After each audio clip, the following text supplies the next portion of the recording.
They didn't whisper. That was the thing that stung the most. They didn't even try to lower their voices. Just sit at the kids' table, Grandma. Adults need space. I heard it clear as crystal, standing 2 steps from the dining room, holding the cornbread I'd baked that morning at 5. I don't think they meant to be cruel. That's what I told myself later. People like that rarely mean to be cruel.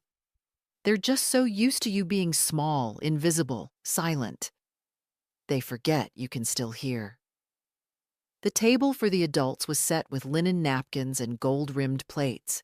Candles flickered low in crystal holders. I could see the bottle of wine I brought, unopened, at the far end near the ham. No one had noticed it. Maybe they thought it belonged to someone else. "Don't give her the stuffing yet, it's salty," my daughter-in-law muttered as I walked into the room. With her blood pressure, I placed the cornbread on the sideboard. Didn't say a word. Just nodded when someone gestured vaguely toward the folding table set up near the back window. 4 bright plastic chairs and 1 high chair. A mismatched tablecloth covered it, stained in one corner. That's where I was expected to sit, with toddlers. "It's warmer back here," someone said behind me. "Closer to the vent." I stood still. I don't know for how long. Long enough for someone to brush past and pat my shoulder like I was a dog that had wandered into the house and needed gentle herding. The high chair was empty. Elliot, the baby, had fallen asleep. I sat, because my knees were tired, not because I agreed. From my seat, I could see my son, Peter, carving the turkey. His wife, Maureen, directing the sides, her voice crisp, efficient. My granddaughter Lily was scrolling her phone. No one looked my way, but they talked. "She'll forget anyway," Maureen said. "She always forgets." "I just don't want to deal with one of her stories right now," Peter added, quieter. They laughed, not loud, just enough. I didn't forget. Not then, not now. The chair was sticky. One of the kids had spilled juice earlier, I suppose. The cup was still there. I looked down at the floor. Crumbs, mashed peas, a sock. I stood up. No one noticed. I walked past the kitchen. The gravy simmered. The sweet potatoes were starting to crust at the edge of the dish. I picked up my coat. It was where I'd left it, hanging on the same hook I always used, near the back door. Shoes on, no rush, no drama. I stepped outside into the cold. The wind wasn't bitter, not yet. It was just sharp enough to make me pull the collar up. I walked to the end of the driveway, then kept going. Didn't look back. Nobody called after me. Nobody followed. They wouldn't even notice I'd gone until dessert. Maybe not even then. The sidewalk felt unfamiliar beneath my shoes. Too flat, too smooth. Suburban neighborhoods always try so hard to be neat. As if freshly raked lawns and motion sensor lights can hold a family together. I passed 4 houses before I realized I didn't know where I was going, but I kept walking. There was a bus stop at the corner of Hawthorne and 5th. I remembered it from when Peter was little. I used to take that line to my night shifts at the fabric store. That store's long gone now, turned into a smoothie bar with chairs too low and music too loud. But the bench was still there. So I sat. It was just past 5. I had no phone on me. Left it charging on the nightstand in the guest room they never let me use. They always said the mattress was too soft, that it wasn't safe for my back. I knew the real reason. They didn't want me staying too long. I checked the posted schedule. The 6:10 would take me downtown. I had no plan beyond that. Only a purse with a wallet, keys, and some folded bills tucked behind a receipt. Enough for a motel room, I guessed. Maybe dinner. Maybe not. A teenager walked by with earbuds in, eyes down. Didn't even glance my way. That used to bother me, being ignored. Not anymore. Now it felt like a kind of freedom. The bus pulled up with a hiss and a sigh. I climbed aboard, nodding at the driver. He barely looked up. "Downtown," I said. He nodded once. "That's where we're headed." The seats were mostly empty. I chose one by the window and sat with my hands folded neatly in my lap. Across from me, a woman about my age was knitting something blue. She didn't look up either, just kept stitching, as if her needles were the only thing holding her together. The city slid by in quiet pieces. Gas stations, strip malls, shuttered storefronts. I didn't recognize half of it anymore. That felt fitting. I wasn't the same either. It took 27 minutes to reach the center. I got off at Main and Wexler, where the lights always seemed a little brighter, even on holidays. The hotel I'd stayed at once, years ago, was still there. The awning had faded, but the lobby smelled the same: old coffee, carpet shampoo, and something like lemon. I walked up to the front desk. The clerk glanced up from her screen. Young, polite, tired. "Do you have a reservation?" "No," I said. "Just need a room for the night." She tapped at her keyboard. "Single queen okay?" "Perfect." She slid a form across. I filled it out in my neatest handwriting. Signed my name like it still meant something. Paid in cash. She handed over a key card. "Room 203, she said. "Elevators to your left." The room was small, clean, quiet. One bed, one lamp, one chair. That was enough. I sat on the edge of the mattress and took off my shoes. My feet ached, my back protested. But something in me had gone still. I looked around. No high chairs, no folding tables, no one glancing over their shoulder and whispering about my memory. Just me, and the low hum of a heating unit, and a bag with 3 peppermint candies at the bottom. I ate one slowly, brushed the wrapper smooth, and I whispered to the empty room, "Well, so here we are." I didn't turn on the television. I wasn't in the mood to hear voices, not even scripted ones. The quiet suited me. It always had, though nobody ever believed that. They thought silence meant loneliness. For me, it meant space. And that night, I had it all to myself. The hotel room was too warm, so I cracked the window. A thin slice of November air slipped in, sharp, a little damp. I stood there in my socks, breathing it in. Below, a couple walked by holding hands, their breath fogging in the cold. Somewhere down the block, a siren wailed. City noises. No children shouting. No casserole dishes being scraped. Just the clean, distant hum of strangers living their lives. I undressed slowly, folded my cardigan, hung my coat over the single hook by the door. I hadn't packed a bag, hadn't known I'd need one. So I slept in my undershirt, under the motel blanket that smelled faintly of bleach and fabric softener. It was heavy. I liked that.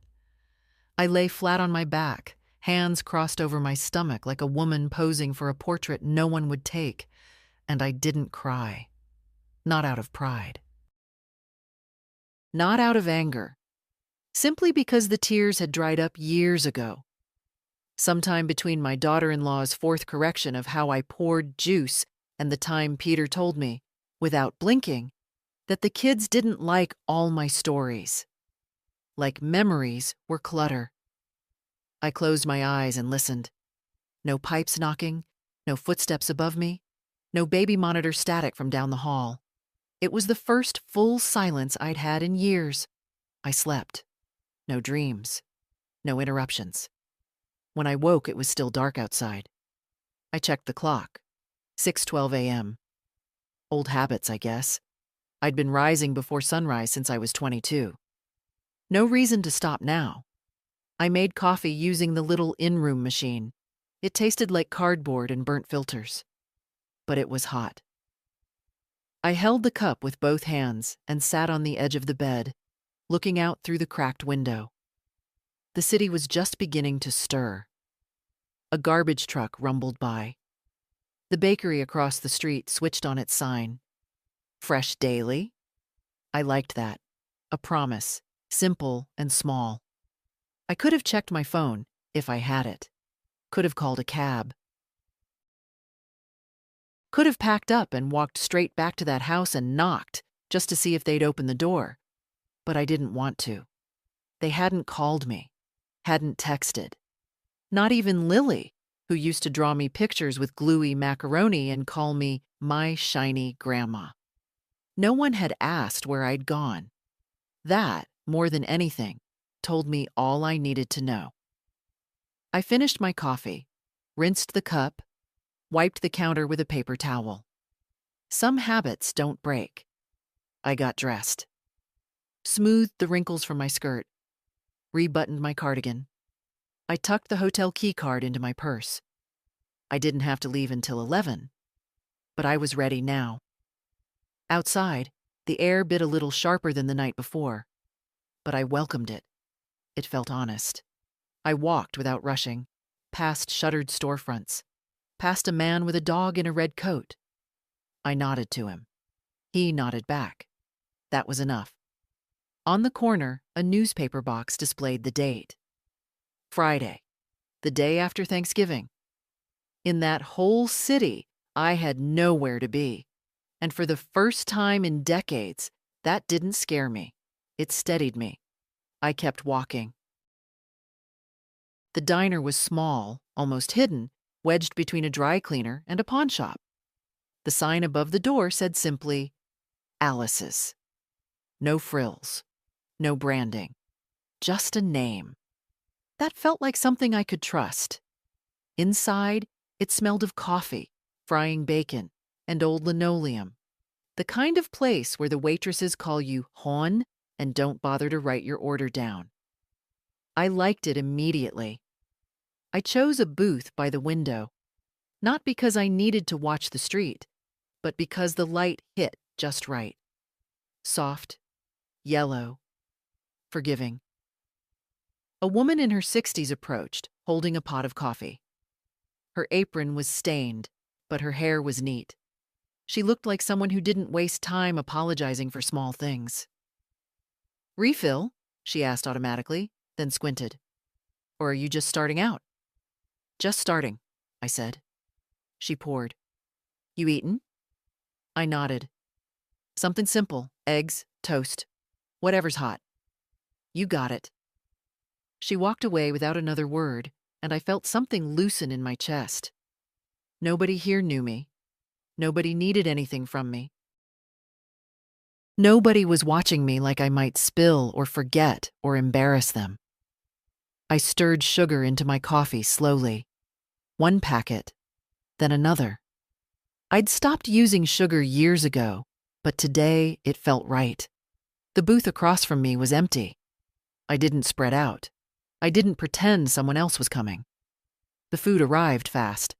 Scrambled eggs, thick white toast, 3 slices of bacon. Nothing fancy. Everything good. I ate it all, slowly, methodically, like I was proving something to myself. Halfway through the meal, my mind started its usual wander. To birthdays missed, calls not returned, invitations that never came. But I stopped it. Not today. Today, I would finish my meal. I would pay with my own money. I would leave a tip because I wanted to. And I would decide where to go next, not because anyone told me, but because I chose it. When the check came, I counted out cash. No card, no accounts shared with Peter, just crisp bills from my purse, untouched by anyone else's plans. Thanks, hun, the waitress said, scooping up the money. I stood, smoothed my skirt, picked up my coat. Outside, the morning had opened up. The city wasn't beautiful, not in the way travel brochures claim, but it was awake, breathing, real. Buses hissed. Shopkeepers rolled up grates. Someone shouted into a phone near the curb. Life, in all its noisy, imperfect rhythm. I walked toward the park, the one I remembered from years ago. The trees were mostly bare, but the benches were still there, still cold and splintered at the edges. I chose one in the sun. Sat down. Watched a group of children chase each other in circles, their coats flapping like bright flags. I didn't look at a phone. I didn't check messages. I knew there were none. They hadn't called. Not to ask where I was. Not to say they were sorry. Not to say anything. It should have hurt more. But mostly it felt like proof. Proof of something I'd tried to deny for too long, that I'd been fading from their world for years, and they'd just never had the decency to say it out loud. Well, I heard them now, loud and clear. The wind rustled the dry leaves at my feet. I picked one up, crumbled it slowly in my hands. No one knew where I was, and for once, I didn't feel lost. I felt free. The call came just after dusk on the motel's landline. I almost didn't answer. No one had this number, not really. But the clerk had asked when I checked in if she should take messages, and I must have said yes without thinking.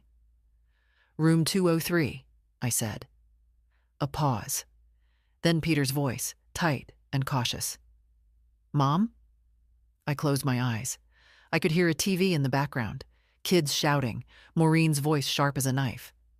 "I had to call the front desk," he continued. "Your phone's off. Lily's worried. She said you disappeared." I didn't speak. I wanted to let the silence stretch. Let him feel what absence actually felt like. "Mom, are you all right?" "I'm fine," I said. My voice sounded like it belonged to someone older, calmer. Someone finished with pretending. "Where are you?" "Somewhere I chose to be." He sighed, the way he used to when I asked if he was eating enough during college. "Look, about yesterday, Maureen didn't mean anything by the kids' table thing. It was just logistics. We had a full house." "I know," I said. "I saw." There was a long pause. "You didn't say goodbye." "No," I agreed. I didn't. I heard him shift, maybe walking into another room. He lowered his voice. "Lily's really upset. She keeps asking if you're mad at her." "Why would I be mad at her?" "I don't know. She thinks it's her fault. You left before dessert." That stung, but I didn't let it show. Of course they'd lay it at Lily's feet. Make the child carry what was never hers to carry. "Tell Lily I love her," I said, "and that none of this is about her." "Then what is it about?" Peter asked. I took a deep breath. "It's about how I've spent 20 years shrinking myself to fit a space that gets smaller every year. And yesterday, there just wasn't any space left." "Mom, come on." "No." I didn't raise my voice. I didn't cry. Just said it, steady and clear. "No, Peter. I'm not coming back. Not tonight. Maybe not for a while." He went quiet again. I pictured him rubbing his forehead like he always did when he was frustrated. But he didn't shout. He didn't beg. "I don't understand," he said finally. "I know." And then I did something I never used to do. I hung up first. The receiver clicked gently into place, like punctuation at the end of a sentence I'd been writing for years. I stood at the window. Outside, the motel sign buzzed faintly, casting a red tint across the parking lot. A man in a baseball cap smoked by the soda machine. A woman walked her dog in a sweater too small for the cold. I didn't feel heroic or dramatic. I just felt done. And sometimes that's more powerful than anything. The flyer was taped crookedly to the window of the laundromat. Room for rent. Quiet house. Shared kitchen. Must be tidy. No drama. $100 a week. Call June. I stood there for a full minute before pulling out a pen and scribbling the number on the back of an old receipt. My hand shook a little, not from fear, just from the weight of doing something entirely for myself. Back at the motel, I dialed. The line rang twice. Yes? The voice was gravelly, no nonsense. I pictured short gray hair and a house with linoleum floors. I'm calling about the room. Long pause. You smoke? No. You got a cat? No. You loud? I haven't been in years. Good, she said. Come by at 6. Bring the first week's rent in cash. She gave me the address, then hung up. No pleasantries, no fake warmth. I liked her already. The house was on a side street just beyond the bus depot. One story, with faded green siding and a crooked mailbox. A row of wind chimes hung from the porch, tinkling softly in the cold air. I knocked. The woman who opened the door looked exactly how I imagined. Sturdy, round-shouldered, in a sweatshirt that said, "World's okayest cook." She had a cigarette in one hand and a dish towel in the other. "You're the quiet one?" she asked. "I try to be." She stepped aside. "Come in." The smell of fried onions hit me first, then lavender. A strange combination, but not unpleasant. The living room was cluttered in a way that made it feel lived in. Old books, stacks of folded laundry, a sleepy tabby cat stretched across a recliner. The TV was on mute. A crocheted blanket hung neatly on the couch arm. "The room's back here," she said, walking down a narrow hallway. "Shared bath. Kitchen's open. Label your stuff or it's fair game."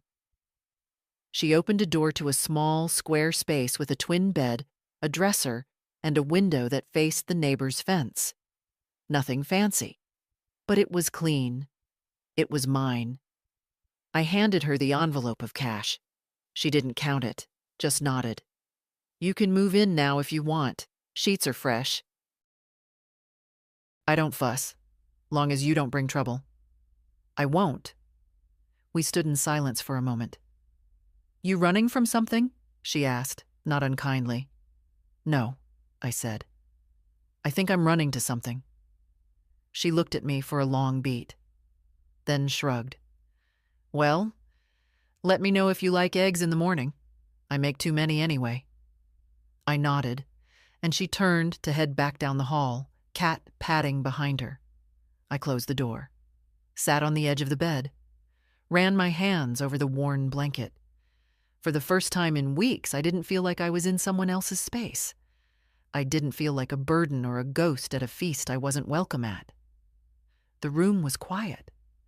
The house was old. And the walls smelled faintly of something roasted and real. I unpacked my coat, laid it carefully over the back of the chair. This wasn't a palace, but it was a beginning.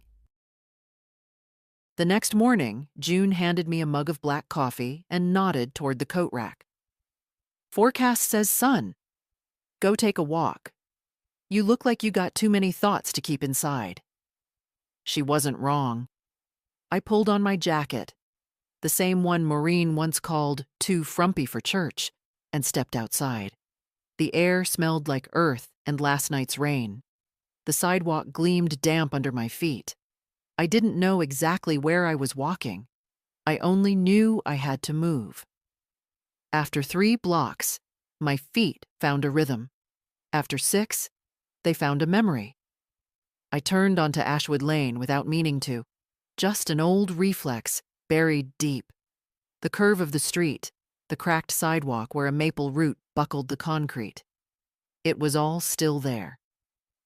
This was where Peter learned to ride his bike, where he scraped both knees on the same day and I carried him home, all 42 pounds of him, sobbing and hiccuping into my neck. Number 219. Our old house. It looked smaller than I remembered. The porch had been painted beige. The shutters were new. but the mailbox still leaned left, and the tree in the yard still split into 3 perfect branches halfway up. Someone else lived there now. A swing hung from the tree, gently swaying. The porch held a pair of muddy boots and a tricycle. I didn't go closer. Didn't need to. I already knew what I'd find. I sat on the bench across the street, the same one where I used to wait while Peter played with the neighbor boys. My knees ached, but I ignored them. That house had held so many versions of me. The young mother scrubbing crayon from the walls, the widow watching the front steps at dusk, the grandmother reading fairy tales in the same rocking chair James had built before Peter was born. And now? Now I was a stranger to that sidewalk. I didn't feel bitter. I didn't even feel sad. I felt like someone returning to a theater long after the curtain had dropped. The stage was still there. The lights could still come on. But the story was done. I walked back through the neighborhood slowly, letting the morning stretch. At the corner market, I bought a small bag of lemons and a crossword book. The young cashier barely looked up as he rang me out. That, too, felt like a kind of gift. Back at June's, the house smelled like butter and cinnamon. She was sitting in her armchair, the cat curled around her ankles. "Good walk?" she asked. "I saw an old house," I said. "Used to be mine." She didn't ask if I knocked. "You hungry?" "A little." "I made cornbread. It's not sweet, though. I don't like cake pretending to be bread." I smiled. "That's exactly how I like it." She slid me a plate, a square of cornbread still warm with a knob of butter softening into the crust. "I used to cook for 7, I said quietly. "Now I can't remember the last time someone cooked for me." June didn't say anything, just poured more coffee into my mug. That afternoon, I sat by the window in my little rented room, watching the wind move the curtain. No one was texting. No one was calling. There were no grandbabies at the door with sticky fingers and staged hugs. And for the first time, I didn't ache for that. The silence didn't feel like exile anymore. It felt like a clearing, the start of something, a life that belonged to me. I found the notebook by accident. It was wedged at the bottom of my purse, under a tangle of receipts, tissues, and a lipstick I hadn't worn in 5 years. Just a slim, spiral-bound thing with a faded floral cover.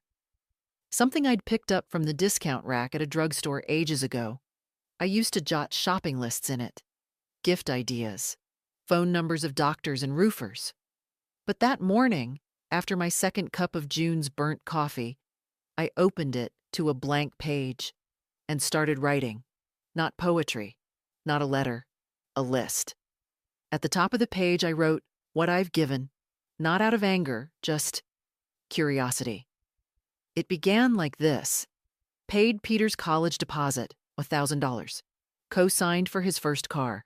Canceled trip to Oregon to watch the grandkids while Maureen had her surgery. Paid for said surgery's out-of-pocket portion. Hosted 8 consecutive Christmases, cooked all meals, never once asked for help. Babysat 3 nights a week for 2 years. Loaned $4,500 for their roof repairs. Never repaid. Bought Lily's braces when their insurance wasn't great. I wrote slowly, methodically, as if I were filling out a tax form, and the list grew. Every page I filled made something inside me settle. Not harden, exactly, but quiet down. I wasn't trying to accuse. I wasn't even angry. I was just accounting, tallying a life of open hands. I flipped to a new page and wrote, what I've asked for. That list was shorter. A place at the grown-up table, a birthday lunch that didn't get canceled last minute. To hold the baby before the neighbor did. A phone call once a week. I stared at the 2 pages. Something about the imbalance wasn't shocking. What shocked me was how long I'd lived with it without even noticing, like a slow leak under the sink. You get used to the smell of mildew, until one day the floor gives out beneath you. I closed the notebook and laid it on the bed beside me. I didn't cry. The crying years were behind me. Instead, I reached for the bank folder I'd brought from home, the one I'd carried in the bottom of my suitcase for years, just in case. In it, my will, the power of attorney Peter had begged me to sign after James died. The statements from the trust I'd built with my name on it and his as co-signer. I'd kept it all tidy, predictable. I took the folder and my purse and walked to the nearest branch of the credit union. It was 3 blocks down from a thrift store and a nail salon called Fancy You. The woman at the desk had braces and a name tag that said Becca. She offered me a warm smile and asked how she could help. "I'd like to change the power of attorney on my accounts," I said calmly, "and remove my son's access." She blinked. "Of course, ma'am. We can help with that." Her fingers tapped at the keyboard. "Do you have a new designy?" "No," I said. "I'd like to keep it with me." She looked up. "You'll need a witness, someone you trust." "I do," I said. "I trust myself." Becca smiled hesitantly and slid a form across the desk. "Sign here, then, and here." "One more on this page." I signed. It took 15 minutes. 15 minutes to unhook myself from years of financial babysitting. 15 minutes to say, I am not a purse that walks. I am not an ATM in orthopedic shoes. When I walked out of the bank, my wallet felt no lighter. But I did. The sun had shifted. It was high overhead now, turning the sidewalk gold. I walked to the thrift store and bought a scarf in a shade of green I'd never worn. The tag said $2.50. I paid in cash. At home, June was watching a crime show with the volume low. "Good day?" she asked without looking up. "Actually, yes." She patted the couch beside her. "I made tuna salad. Help yourself if you're hungry." I sat, not because I needed food, but because someone had offered without condition, without expectations. Just a simple thing, freely given. And for the first time, I realized how rare that had become. My name was off the accounts. My money was mine again. And the next time someone asked what I could give, I'd ask them to check their own list first. The office smelled like old paper and lemon-scented floor polish. A little too cold, a little too quiet. The receptionist offered me water, but I declined. I wasn't there to get comfortable. I was there to make sure I was no one's backup plan ever again. The door opened, and a woman in her 50s stepped out. Gray suit, tight bun, no-nonsense eyes. "Mrs. Harper?" "That's me." "I'm Elaine Mason. Come in." Her office had no family photos, just a clock ticking too loudly and a plant that looked like it was surviving on pure spite. I liked her already. She gestured to a chair. "So, you want to revoke your old power of attorney and update your will?" "Yes," I said. "And I want it all airtight. No wiggle room." She nodded and opened a folder. "You listed your son, Peter, as executor and beneficiary of your trust. Do you want to remove him completely?" "I want it rewritten from scratch," I said, my voice even. "He doesn't need to know what I have, and he doesn't need to count on it." Elaine paused, watching me closely. "Understood. Do you have someone else in mind as executor?" "I'll name one later," I said. "For now, I want it held in my name with all decisions mine alone. If something happens to me, let the court assign a neutral party. I'd rather a stranger handle it than someone who only remembers I exist when they need something." There was a silence. Elaine didn't offer sympathy, just nodded again. Fair enough. We went through the papers, line by line, every clause, every transfer. The trust was still intact, solid, clean. But the way it was written before, Peter would have been able to liquidate most of it within days of my passing. He wouldn't have even had to look anyone in the eye to do it. Now he wouldn't see a cent unless I decided otherwise, and I didn't see myself changing my mind. Elaine pushed a pen toward me. Ready? I signed. My name in blue ink 5 times. My hand didn't tremble once. When it was done, she leaned back. Anything else? I pulled out one more envelope, an old one, yellowed at the corners. Inside was a letter James had written 2 months before his death. It wasn't sentimental, it was practical. He'd written it while going over our finances, right after we found out the cancer had spread. Read this, I said, handing it to her, and tell me if there's anything we forgot back then. She scanned it quickly. Her brow lifted slightly at James's clear, precise notes. Your husband was meticulous. He liked to be ready. Elaine looked up. He also said, in here, that you had a tendency to put others before yourself, sometimes to a fault. I smiled. He was right. She folded the letter gently. Well, it seems you're correcting that now. I stood. I'm trying. On the way out, I stopped by the receptionist's desk. There was a candy bowl. I took one, not because I needed it, but because I could. I walked out of that office lighter than I'd felt in years, not because I'd cut someone off, but because I'd finally stopped being scared of what people would think if I didn't always give.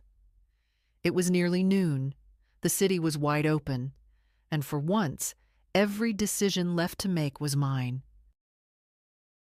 They came on a Sunday. I knew they would. After the call to the bank, after the trust revisions, after the power of attorney was dissolved, they would feel it. Not immediately, but soon enough. Peter stood on the porch, Maureen just behind him, her arms folded like a teacher, waiting for a child to apologize. Lily hung back near the curb, eyes darting.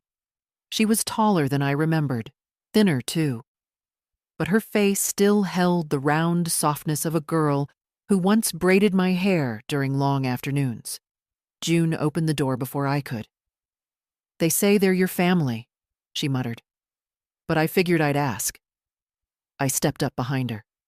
It's fine, June. I'll handle it. You want me to stay close? I'm not that old yet, I said quietly. She gave me a sideways grin and wandered back into the kitchen, the cat following. Peter's voice was the first to break the air. Mom, what are you doing here? Living. He looked around like the walls might answer for me. Why didn't you tell anyone? I did, I said. You just weren't listening. Maureen scoffed softly. We've been worried sick. We thought something had happened to you. I left my phone at your house, I said. If you really wanted to reach me, you would have. Peter stepped forward. Lily's been upset. She thought you ran away because of her. I turned to my granddaughter. Her eyes were wide, searching. Oh, Lily, I said gently. I didn't leave because of you. I left because of the silence around me, even when I was in the same room with everyone. You don't need to carry that. She nodded, slowly, tears threatening, but she blinked them back. Maureen shifted. Look, I know things have been tense, but maybe we can sit down, talk like a family. Come back for dinner. The kids miss you. Dinner? I repeated, quiet and measured. Back at the house where I wasn't worth one adult chair? Peter flinched. It wasn't like that. It was exactly like that, I said. And that was just the surface. He looked away. Maureen jumped in. We're trying to make things right. Are you? I asked. Or are you just afraid now that you don't have access to what you once did? Peter stiffened. That's not fair. What's not fair, I said slowly, is years of giving without acknowledgement. What's not fair is loaning thousands with nothing but vague promises. What's not fair is realizing your child sees you as a resource instead of a person. I didn't. I know exactly what you did and what you didn't. Like invite me. Like speak to me unless it served you. Like make space for me that wasn't in the margins. Lily stepped forward, small and shaking. Grandma, can I still call you? I looked into her eyes and saw something honest there. Something I'd nearly stopped believing existed in that house. Of course, I said. Anytime. You're always welcome. Her lip trembled. Even if they aren't? That's up to you, I said. But my door opens only for people who see me. Peter cleared his throat. So, that's it? You're just done? I didn't hesitate. Yes. I said it not as punishment, not as vengeance. Just as a boundary. A complete sentence. Peter's shoulders sagged like someone had cut his strings. Maureen opened her mouth, but I held up a hand. We've said enough. I've lived enough of this chapter. I stepped back, reached for the door. Lily looked back once as Maureen gently guided her toward the car. I nodded. The door closed softly. Inside, June was drying dishes. She didn't ask how it went. She just set out 2 mugs and filled them with tea. You said it? She asked. I did. And? It felt like telling the truth out loud for the first time in years. She passed me a sugar cube. Well, then let that be the last lie you ever live. I dropped it into the tea, let it dissolve. No one else came to the house that week, and I didn't wait for them to. I hadn't meant to open the top drawer of the nightstand, not for anything more than an extra pen, but my hand brushed something soft. A folded linen envelope, yellowed at the corners.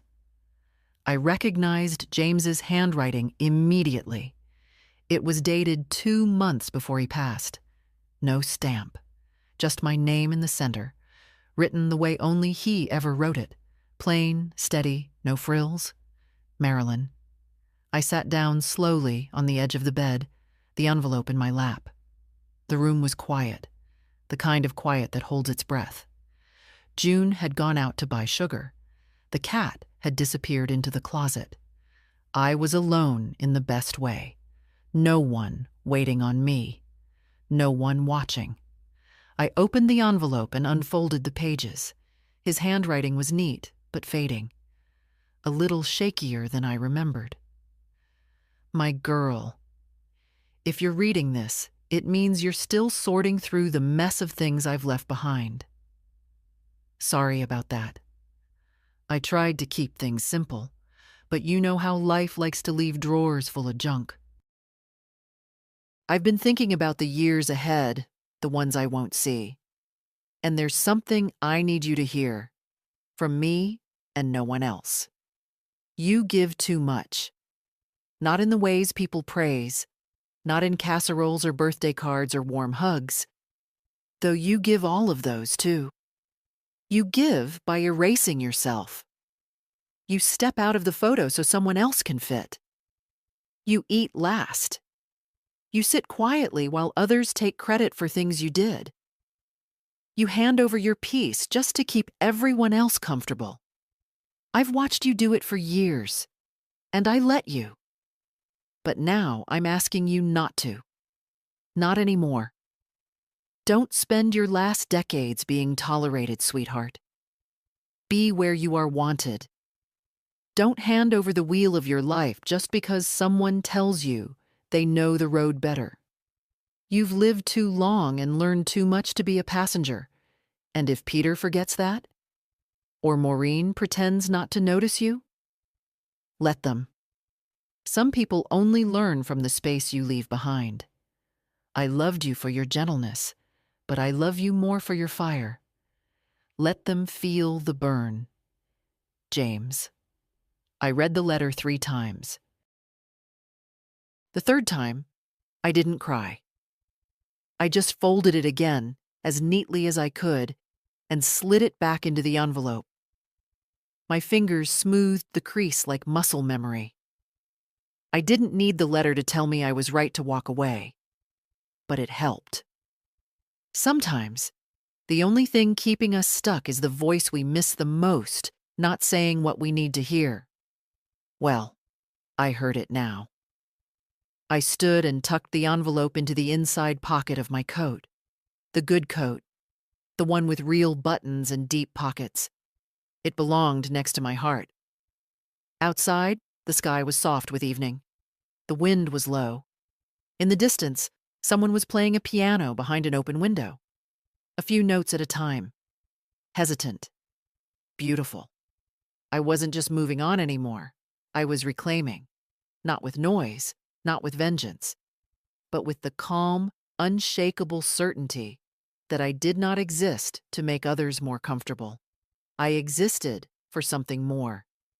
And for the first time in a long time, I intended to find out what that was. June brought home a flyer from the library, folded twice and smudged with something that looked like egg yolk. "Thought of you," she said, handing it over with her usual shrug. "They need volunteers." I unfolded it and read, "Local library seeks reading helpers. No experience necessary, just patience and a steady voice." "They're looking for someone to read aloud to the after-school group," she added, lighting a cigarette.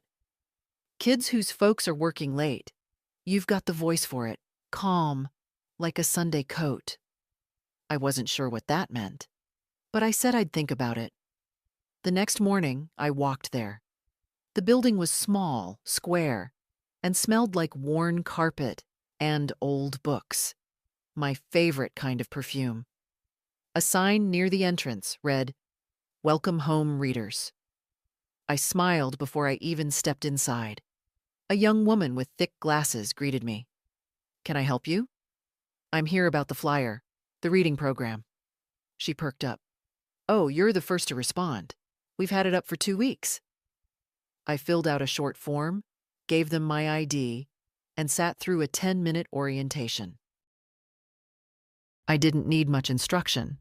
I knew how to talk to children. I knew how to listen even better. My first session was the following Tuesday. 4 kids sat cross-legged in front of me, their coats still damp from the cold. One boy picked at a hole in his sock. A girl with braids clutched a dog-eared picture book like it was treasure. "Can I read this one?" she asked, holding it up before I'd even said hello. I nodded. "Let's start with yours." By the end of the hour, the group had doubled. 2 more had wandered in. One fell asleep against the bookshelf. Another curled up beside my chair and listened so hard he forgot to fidget. I walked home with a warmth in my chest I hadn't felt in years. It wasn't pride. It wasn't even joy. It was relevance. The next week, I brought cookies. By the 3rd week, the library had given me a little corner near the window with my own bin of books and a sign that read, "Story Time with Miss Marilyn." "Miss," I'd said, raising an eyebrow when they showed it to me. The librarian had shrugged. "Felt better than Ms. or Mrs. Don't you like it?" I looked at the bold black letters. It wasn't about marital status. It was about being addressed on your own terms. I like it just fine. Some days, I'd stay after to shelve books, help tape spines, or organize the donation cart. Other volunteers came and went, mostly students or retirees. But I became part of the scenery, the way a familiar lamp doesn't need to prove itself anymore. One afternoon, I caught my reflection in the library's glass door. My hair was pinned back, wisps silvering at the edges. I was wearing a scarf I'd bought for no one's approval but my own.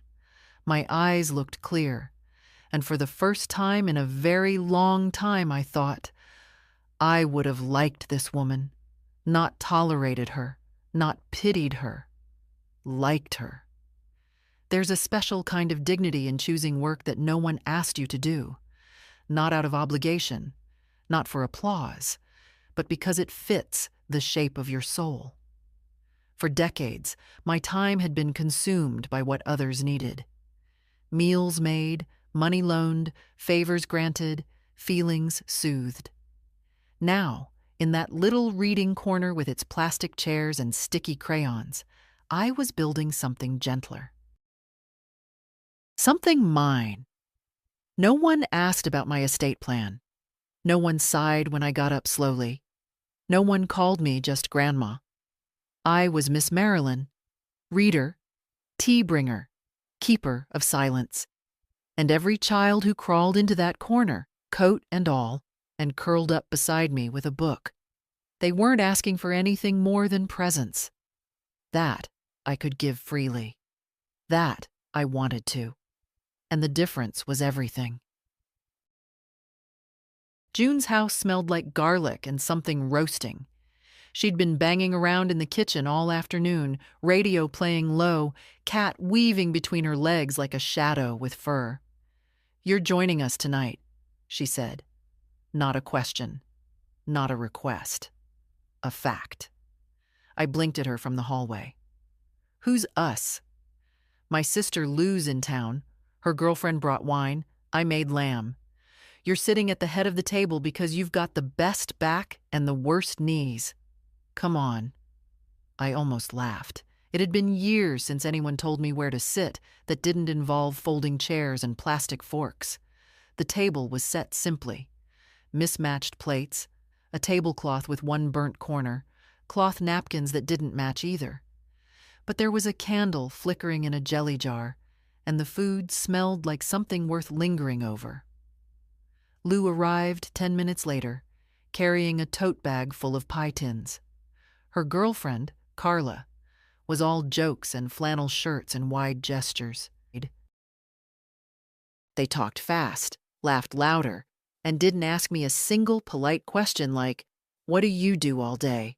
or "Do you have grandkids?" Instead, Carla said, "June tells me you used to run some kind of business." I nodded.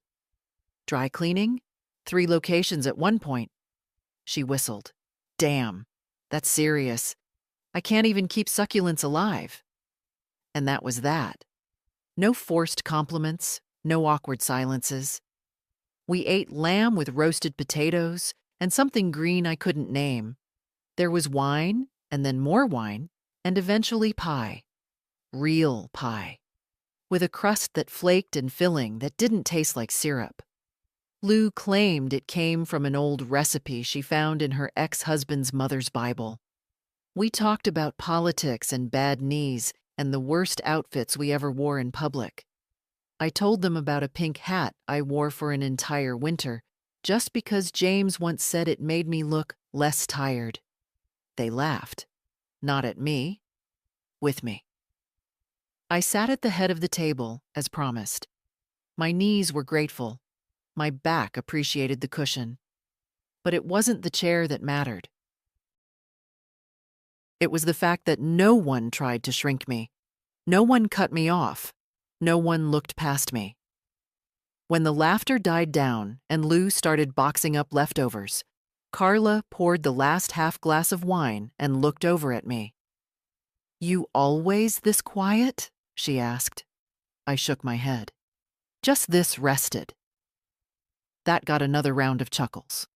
Later, after the dishes were done and the house had gone quiet again, June handed me a leftover container and muttered, "Don't act like you didn't enjoy that." "I won't," I said. And I didn't. Because I had. Fully.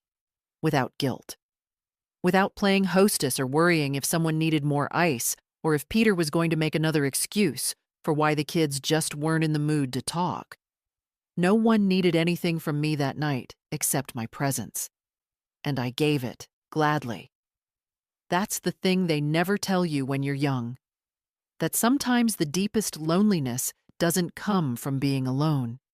It comes from being in a room full of people and feeling like furniture. That night, I wasn't furniture. I was company. And it tasted like lamb and laughter and freedom. The phone rang on the 23rd of December. Not the motel's landline, not the library's front desk. My own new number. The one I'd gotten 2 weeks ago after June marched me into the mobile store and said, "She needs something modern that doesn't weigh 5 pounds or come with shame." It buzzed once, then twice. Peter. I let it ring. I was sitting by the window, the new scarf around my neck, a cup of weak tea cooling in my hands. Outside, the sidewalk sparkled with frost. A string of lights blinked lazily on the porch across the street. It had snowed that morning, just enough to hush things. The kind of snow that says, "Stay in, be still." The phone stopped, then buzzed again. Voicemail. June glanced up from the couch where she was assembling some kind of impossible puzzle of birds. "You gonna call him back?" "No," I said simply. She nodded. "Good." The voicemail dinged, but I didn't open it. I didn't need to hear it to know the shape of it. Apologies dipped in guilt. A careful mention of Lily. A half-hearted invitation to Christmas dinner. "We're making it smaller this year, just the core family. We've been thinking about you. Lily would love to see you. We miss you." Miss what, exactly? The empty chair I filled? The check that covered the shortfall? The woman who always said yes? I'd spent so many years saying yes before I even knew what I wanted. Before I even considered the possibility of saying no. Because I thought that's what mothers did. What grandmothers were for. But I knew better now. That call wasn't for me. It was for the version of me they hoped still existed. The pliable one. The one who would brush aside months of silence and disrespect just because a tree went up in the living room. The version who would bring pie and sit quietly while they forgot to pour her wine. I stood up, poured the cold tea into the sink, and started a fresh kettle. June glanced at the phone on the table. "You want me to block the number?" "Not yet," I said. "Let it ring a few more times." "You sure?" "Yes," I said. "I want to know I'm not needed. I want to know they're still trying." "But I don't need to hear it." The kettle hissed, and I made a new cup. This time with sugar. 2 spoons. That night, I didn't think about what they were doing. Whether the tree was up. Whether Maureen had finally learned to make stuffing that wasn't gluey. I thought about the children at the library, the ones who leaned their heads on my knee when the book got soft in the middle. I thought about Carla and Lou and June, laughing so hard at dinner they nearly cried. I thought about the letter from James in my coat pocket, folded carefully, its edges worn with rereading, and I let the phone ring. Not to punish, not to make a point, but because silence, the kind I chose, was sweeter than any hollow invitation. I sat at the table alone that night, my dinner simple. Lentil soup and a slice of June's bread. I lit a single candle, not for show, but because the flicker made the room feel warm. There were no gifts under a tree.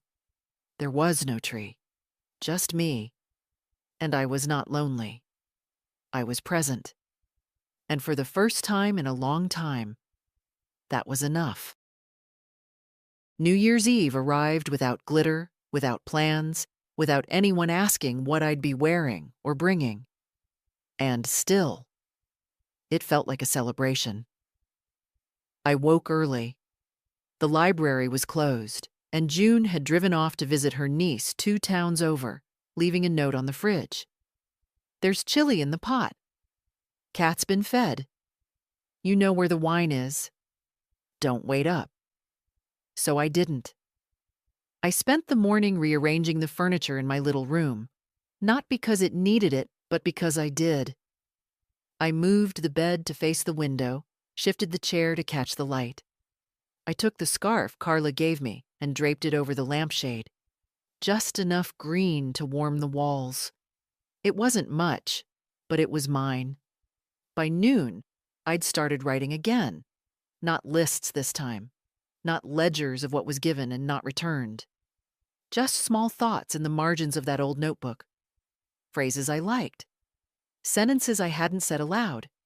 At 4, I lit a candle. At 5, I made a plate. 2 slices of bread, a bowl of chili, 1 square of dark chocolate, and a small glass of red wine.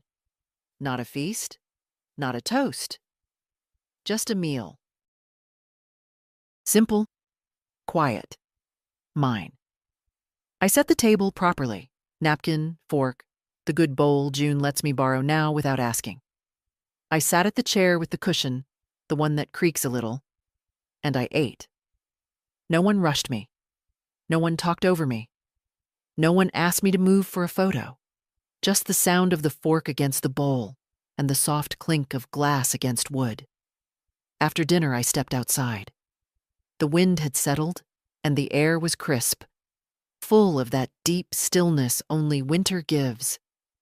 The neighborhood was quiet.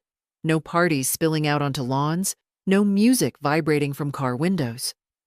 Just a dog barking in the distance, and the soft crunch of snow beneath my boots as I walked to the sidewalk. I didn't go far, just enough to feel the night. At the corner, a couple passed me, holding hands and sharing a scarf. They smiled. I smiled back. No one flinched, no one hurried. Back home, I made tea. Chamomile, the kind I used to drink in secret, because Maureen once said it made the whole house smell like an old drawer. Now I let it steep as long as I wanted, let it fill every room. The cat jumped up beside me on the couch. I didn't pet her. She didn't ask. At 11:58, I didn't count down. I didn't watch a ball drop. I didn't make resolutions. I just sat with the tea warm in my hands and thought about the woman I'd become. Not out of rebellion, not out of bitterness, but from finally turning toward myself. For so long, I'd been a supporting character in other people's stories. The one who smoothed things, softened blows, filled in where others had left gaps. But not anymore. Now I was the voice that didn't get talked over. The name no longer used only when something needed fixing. The place that didn't empty itself out just to be welcome. When midnight came, it did so gently. No fanfare. Just the quiet tick of a clock and the certainty of breath. And I whispered, not loudly, not for anyone else, just for me. Happy New Year, Marilyn. No one toasted me. No one texted.